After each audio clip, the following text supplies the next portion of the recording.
এখানে দেখি একটা আঙ্কেল একা একা বসে গোলাপ বিক্রি করতেছে। ভাবলাম নিজেকে একটা গোলাপ ফুল গিফট করা যাক। আর সামনে দেখি একটা আঙ্কেল গেঞ্জি প্যান্ট বিক্রি করতেছিল। গেঞ্জিগুলোর প্রাইস ছিল ১০০ টাকা করে।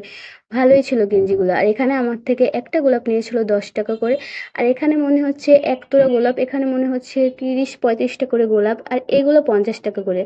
আমি তো আঙ্কেলকে বলেই ফেলেছিলাম একটা গোলাপ ১০ টাকা আর এতগুলো গোলাপ মাত্র ৫০ টাকা। আঙ্কেল আমাকে বলে, তাহলে ওইটা নাও, এটা কেন নিচ্ছ? কিন্তু এতগুলা গোলাপ নিয়ে আমি কি করব বলো? আমার তো মনে হচ্ছিল আঙ্কেল আমাকে ফ্রিতে একটা গোলাপ দিয়ে দিত, একটা গোলাপের আবার টাকা নিত। যাই হোক, তারা এটা ব্যবসা করতেছে আর তারা কখনো নিজেরা লস করবে না, চাইলে আমাদের লস করিয়ে দেবে কিন্তু নিজেরা কখনোই লস করবে না। আর এই গোলাপ ফুলটা নিয়ে আমি বাসায় এসে অনেক ভিডিও করতেছিলাম, আর আমার বোন তো এটা দেখে আমার আম্মুকে খেপাচ্ছিল, বলতেছিল তোমার মেয়েকে জিজ্ঞেস করো কে ওকে এই গোলাপ ফুল দিয়েছে। আর আমার আম্মু তো ওর কথা শুনে হাসতেছিল, কারণ আমার আম্মু জানে আমাকে গোলাপ দেওয়ার মতো এখনো এই পৃথিবীতে কেউ জন্মায়নি।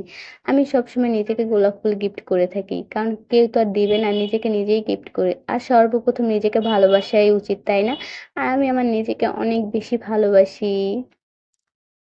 কাউকে ভালোবাসার সময় আমার নেই, আর কাউকে গোলাপ গিফট করার সময়ও আমার নেই। নিজেকে নিজে ভালোবাসলেই মানুষকে ভালোবাসতে পারবো। আর ফুল জিনিসটা এত ভালো লাগে যে এটা দেখলেই হৃদয় ছুঁয়ে যায় আর ভালোবাসতে ইচ্ছে করে।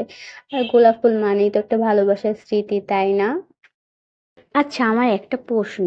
আচ্ছা, ফুলকে আমরা কেন এত ভালোবাসি? আমরা তো জানি এই ফুলটা কিছুক্ষণ পর নষ্ট হয়ে যাবে, নয়তো আমরা এই ফুলটা ফেলে দিব। আর এই ফুলটার প্রতি আমাদের এত ভালোবাসা, এত আবেগ কিভাবে আসে? আমি এই জিনিসটাই বুঝতে পারি না। আর তোমরা যদি জানো কেউ কমেন্ট করে অবশ্যই আমাকে জানাবে।